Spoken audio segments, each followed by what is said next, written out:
Welcome back. Now, President Trump has signed AGOA into law until the end of this year.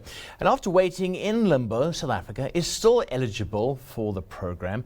The country is the biggest non-oil beneficiary of the trade agreements, but Trump's 30% tariffs that he has imposed on our country offsets most of the AGOA benefits. Meluleki Nzimande, partner in the competition, trade and investment practice at Webber Wentzel, joins us with his take on the AGOA extension in its current form. Meluleki, hi, good to have you with us on Business Lunch. Are you as surprised as we are? Look, I am a bit surprised, but I was on an interview a few months ago. I think it was just on the eve of the lapse of the duties in September, and I was asked the question whether I'm optimistic that AGOA will still be renewed, and my answer back then was yes. So as much as I'm surprised, I think the optimist in me was always looking forward to this moment. Yeah. Okay, so AGOA does focus on certain areas like cars and automobiles and agriculture, but we've got these 30% tariffs. Is the one just offsetting the other? Where do we actually benefit from this? That's an excellent question. As always, the devil is in the detail. But in broad strokes, you should say value-added or high-value goods are pretty much still blocked by the 30% reciprocal tariffs. The stuff that America really needs, minerals, critical minerals, and other precious metals, and agricultural products are exempt both from the reciprocal tariffs and now will also benefit from exemption from ordinary duties to the extent that they were subject to duties which AGOA seeks to mitigate. So it's really, as I said, the devil is in the detail. Minerals generally are good. We will always have access to the US market because they need them. On value-added products, which is where they're also trying to create jobs, we remain in trouble.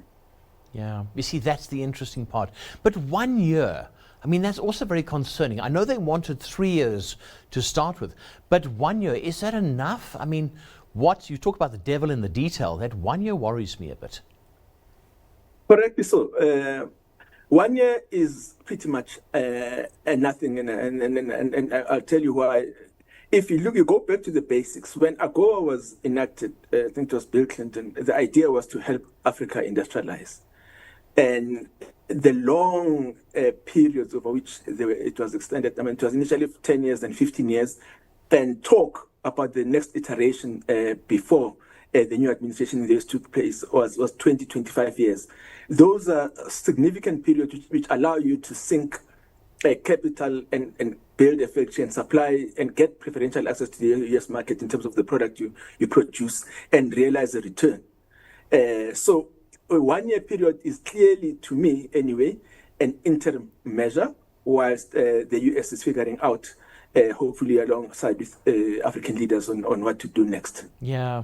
There's a quote by Senator John Kennedy, it was in December, saying, South Africa, we don't like them because they are together with our enemies, end quote.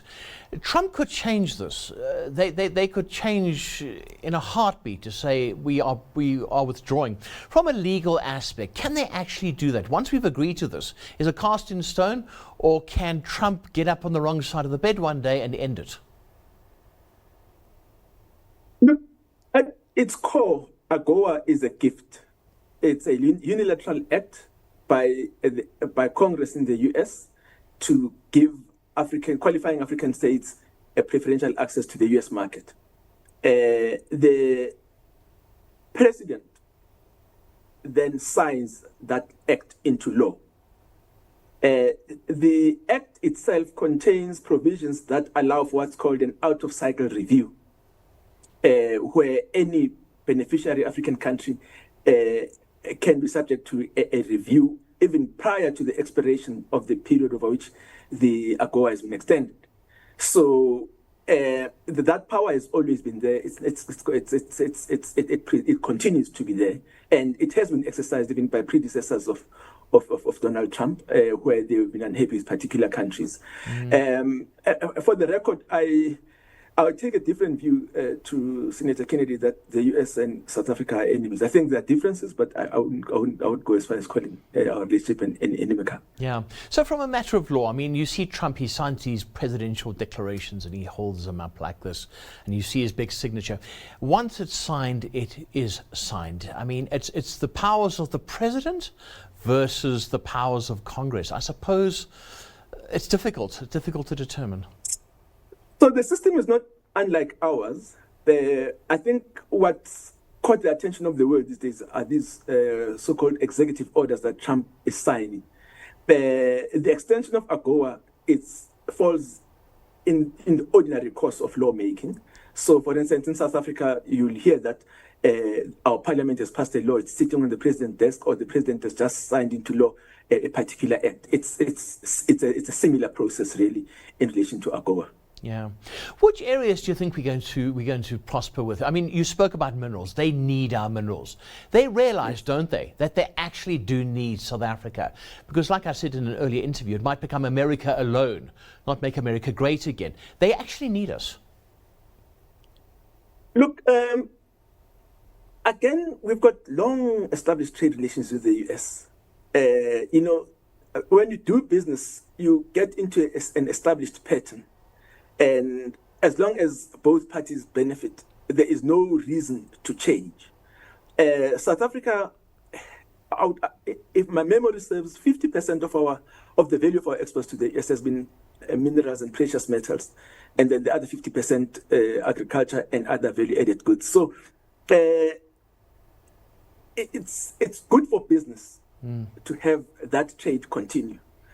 In the changed order geopolitically, there are certain minerals which are important for different things, whether it's AI or it's weapons and those type of things. Yeah. It's good to be able to have a reliable supply from a country like South Africa.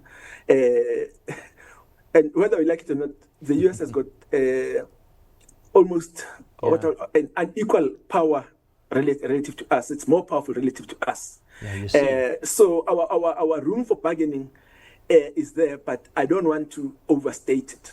Yeah, I think we need to be careful. We really do need to be careful. Maybe quit while we're ahead. Meluleki, thank you so much.